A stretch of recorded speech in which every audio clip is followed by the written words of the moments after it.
warahmatullahi wabarakatuh. Waalaikumsalam warahmatullahi wabarakatuh. Alhamdulillahi rabbil alamin wa bihi nasta'in wa ala umuri dunya waddin. Salatu wassalamu ala sayyidina wa maulana Muhammadin wa ala alihi wa sahbihi ajma'in, amma ba'd.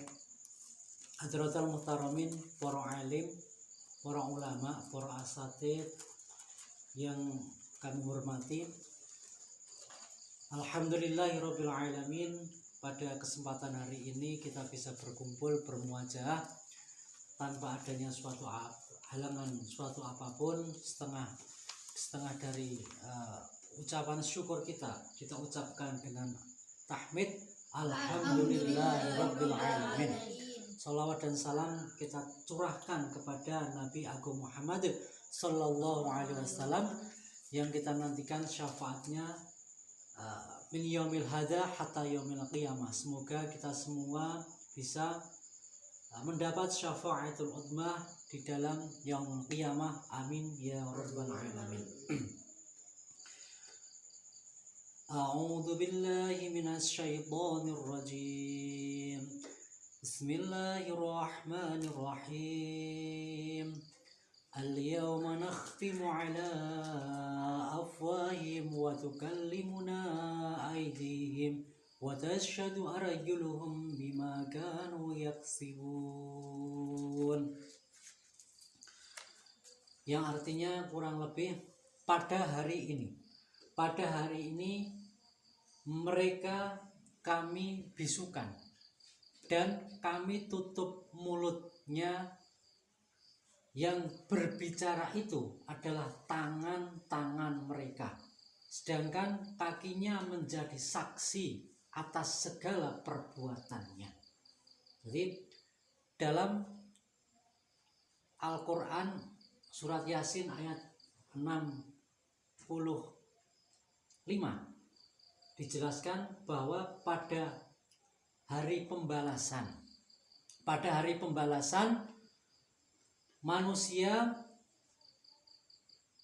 ketika amalnya itu dihisab, maka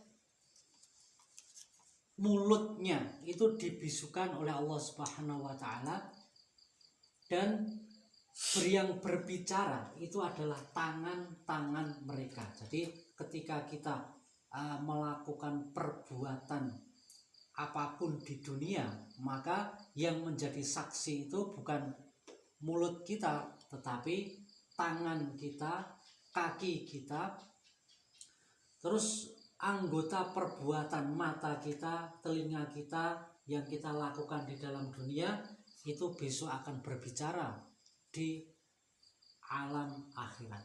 Karena apa? Karena tingkah lakunya manusia di dunia. Maka sebagai pemuda, khususnya di masyarakat pemuda-pemuda Islam, marilah kita bangun masyarakat Islam. Jadi sangat penting sekali sebagai pemuda di masyarakat, sebagai pemuda Islam, peran pemuda Islam di dalam pembangunan masyarakat yang agamis itu seperti apa. Jadi memang peran pemuda Islam itu harus selalu menetapi langkah-langkah pondasi Islam, langkah-langkah Islam dan pondasi Islam. Supaya apa? Supaya bisa membentuk masyarakat dan membentuk umat yang kuat. Dari mana bisa membentuk masyarakat yang kuat? Maka yang paling depan adalah pemuda-pemuda umat. Karena apa? Karena pemuda inilah yang bisa membangkitkan pergerakan di masyarakat.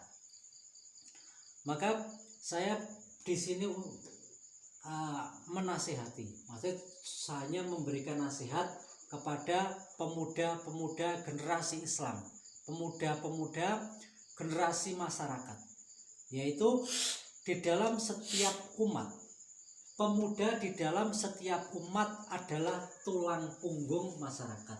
Maksudnya kegiatan apapun di dalam masyarakat, di dalam umat itu yang mengerjakan itu sebagian besar itu adalah pemuda-pemuda. Ketika pemuda ini kok mau bergerak dalam dakwah Islam, dalam masyarakat yang Islami, maka masyarakat ini bisa terbangun menjadi masyarakat yang Islam, membentuk komponen-komponen pergerakan Islam umat, karena mereka mempunyai kekuatan dan mempunyai kontribusi yang kuat.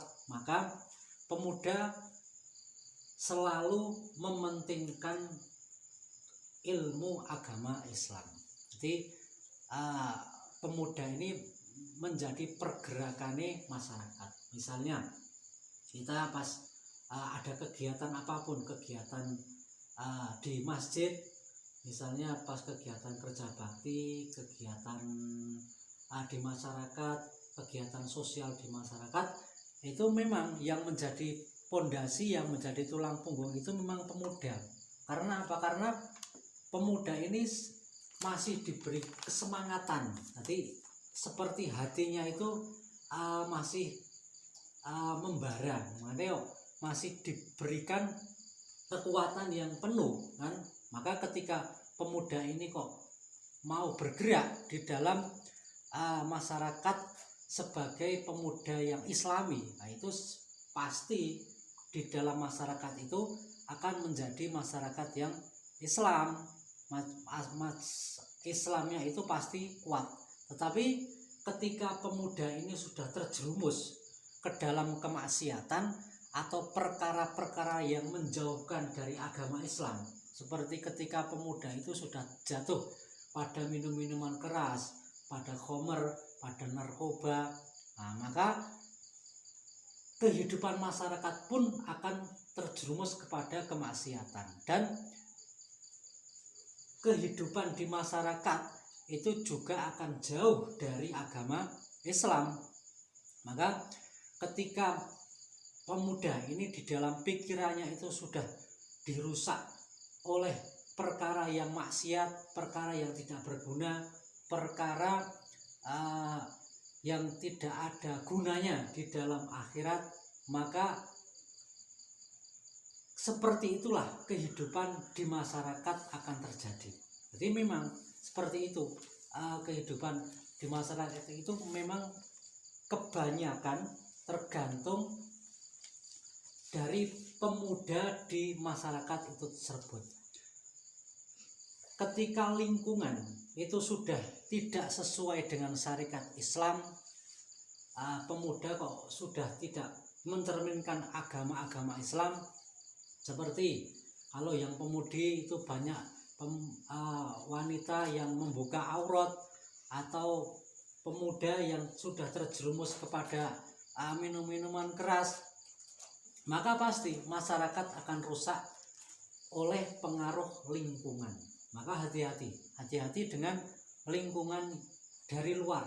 Jadi maka kita sebagai orang Islam, sebagai pemuda Islam itu harus mempunyai filter, maksudnya mempunyai saringan mana yang baik dan mana yang buruk.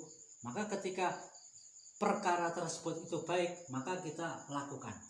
Apabila perkara itu jelek, tidak sesuai dengan norma-norma agama Islam, maka perkara itu tinggalkan. Itu pokok atau pondasi dari pemuda-pemuda Islam.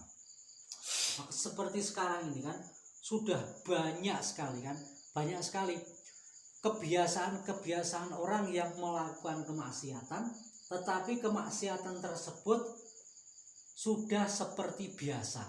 Maksudnya hal seperti itu di masyarakat itu seperti hal yang biasa. Banyak sekali pemuda yang sudah terjerumus kepada hal-hal yang tidak baik, seperti misalnya pacaran. Nah, dalam pandangan Islam itu kan hukum bersentuhan atau bersenang-senang dengan orang yang bukan mahram atau orang yang bukan mahram, ini kalau menurut Islam itu berdosa atau haram. Tapi jikalau perbuatan seperti ini sudah menjadi kebiasaan, sudah menjadi mendarah daging di masyarakat, akan dianggap seperti biasa. Maka ketika pemuda ini sudah bisa menjauhkan dari hal-hal kemaksiatan, itu masyarakat pun akan setidaknya berkurang kegiatan yang melanggar agama. Nah, maksudnya seperti itu dalam pandangan Islam. Terus fenomena di masyarakat itu seperti pacaran sampai berzina atau hamil di luar nikah, hamil di luar nikah. Di sana sini perbuatan seperti ini seperti sudah biasa. Maksudnya ketika ada orang yang berzina itu seperti sudah terbiasa. Maksudnya koyo panganan bendino gitu, gampangane. Nah, itu maka di dalam Al-Qur'an dijelaskan kan bahwa orang yang berzina, orang yang belum menikah, maka hukumannya itu dirajam atau dilempar dengan batu 100 kali. Itu hukuman bagi orang yang berzina dan dia belum menikah. Tapi kalau sudah zina muhson atau orang yang berzina tapi dia sudah mempunyai suami atau istri, maka hukuman di dalam Islam itu dirajam sampai mati, dilempar batu sampai mati. Itu hukum Islam. Ketika dia belum dirajam, ketika dia belum dihukum seperti itu, maka masih berdosa. Dosanya besar sekali. Nah, ketika dia sudah dirajam, maka dosa zina saja yang diampuni oleh Allah. Nah, ketika dia belum dirajam seperti hukum Islam, yaitu maka dia juga masih berdosa, kan? Dosa termasuk dosa yang besar. Nah, terus fenomena di masyarakat seperti membuka aurat. Nah, membuka aurat ini di dalam Islam itu kan udah ada aturan. Dan ketika seorang laki-laki itu auratnya baina surah wa rubah, yaitu antara pusar dan lutut, itu aturan Islam seorang laki-laki. Nah, ketika seorang perempuan itu maka auratnya semua anggota badan kecuali muka dan telapak tangan. Maka ketika aturan seperti ini sudah diterapkan kan, di dalam Islam, maka ketika dia melanggar itu pasti berdosa kan, berdosa. Jadi hal-hal seperti ini ketika seorang kiai atau ketika pemimpin masyarakat itu tidak pernah menyampaikan aturan-aturan Islam, maka masyarakat pun tidak akan pernah tahu. Jadi yang pokok pertama itu adalah pemimpin masyarakat, seorang kiai itu harus menyampaikan, walaupun itu pahit, harus disampaikan di masyarakat. Oh, aturan Islam seperti ini, aturan Islam seperti ini. Nah, masalah masyarakat itu mau melaksanakan atau tidak, nah itu terserah nafsi-nafsi sendiri-sendiri. Tapi kalau sekarang itu kan jarang sekali kan kiai atau seorang ulama yang menerangkan hal-hal seperti ini. Padahal ini seperti sudah makanan sehari-hari, maksudnya seperti sudah dilakukan hampir 70-80% di setiap orang di masyarakat. Nah, terus fenomena yang di masyarakat yaitu menyentuh seseorang yang bukan mahram, seperti laki-laki menyentuh kepada perempuan yang bukan mahram. Itu juga seperti sudah biasa bersalaman antara laki-laki dan perempuan itu juga seperti sudah biasa. Padahal menurut aturan Islam itu tetap tidak boleh menyentuh kalau bukan mahram, loh. Maka ini termasuk dosa yang besar juga. Maka saya cuma mengingatkan khususnya kepada seluruh masyarakat dan khususnya untuk pemuda-pemuda Islam di sini untuk menghindari dari perkara-perkara yang melanggar agama, dan khususnya untuk generasi pemuda untuk selalu mencintai agama Islam. Maksudnya mencintai agama Islam itu, agama kita kan agama Islam, maka senanglah dengan mengaji, senanglah dengan ilmu agama Islam. Maka ketika pemuda ini kuat di dalam ilmu agama Islam, pasti masyarakat juga akan kuat di dalam agamanya. Ketika pemuda-pemuda ini semangat untuk mengaji, maka masyarakat itu akan kuat dalam agamanya dan akan bertakwa, menjadi masyarakat yang bertakwa, karena pemudalah yang menjadi sumber kekuatan dalam masyarakat.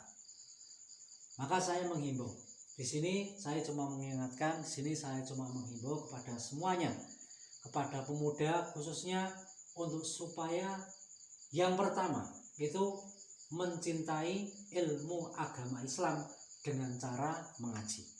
Mencintai ilmu agama Islam dengan cara mengaji.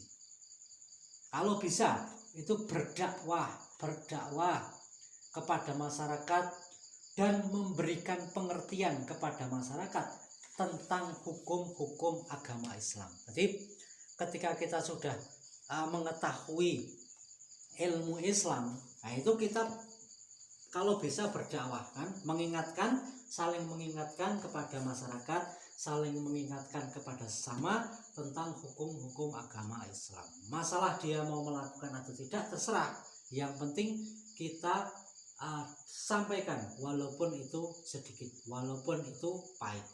Nah, ketika kita diganggu oleh masyarakat, wah sok ngalim, sok pinter, sok kepiye, maka kita sebisanya bisa bersabar atas gangguan-gangguan yang ada di masyarakat. Mesti gangguan apapun itu mesti ada, cobaan itu mesti ada. Ketika kita menyampaikan suatu apapun, ketika kita menyampaikan perkara yang benar, nah itu pasti gangguan di masyarakat itu pasti ada. Nah, terus kita sendiri itu sebisa mungkin, semampu kita itu mentaati perintah Allah, loh. Mentaati perintah Allah dengan semampunya, tapi ya tetap harus dipaksa. Wah, berarti ketika kita mentaati perintah Allah itu semampunya kita, sebisa kita bisa mentaati perintah Allah. Tapi kalau menjauhi larangannya itu semuanya. Soalnya mentaati perintah Allah semuanya itu nggak bisa kan? Karena apa? Karena di Al-Quran kita diperintahkan untuk bertasbih, kita diperintahkan untuk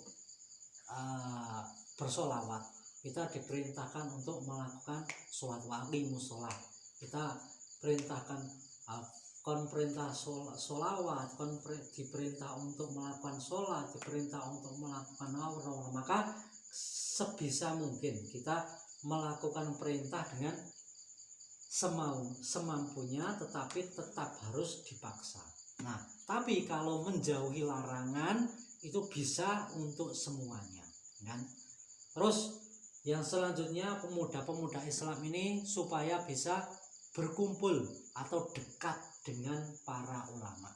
Pasti kita mendekatkan diri dengan para kiai, kita mendekatkan diri dengan para ustadz, para ulama gitu, supaya ini apa? Supaya kita ingat dengan Allah, bisa ingat kepada Allah. Nek kita kok lebih banyak dekat dengan pejabat, Nah itu biasanya sing kelingan ya proposal atau proposalnya harus njaluk duit atau kebi. Tapi kalau kita dekat dengan ulama, gitu, maka kita pasti akan ingat kepada Allah, kan?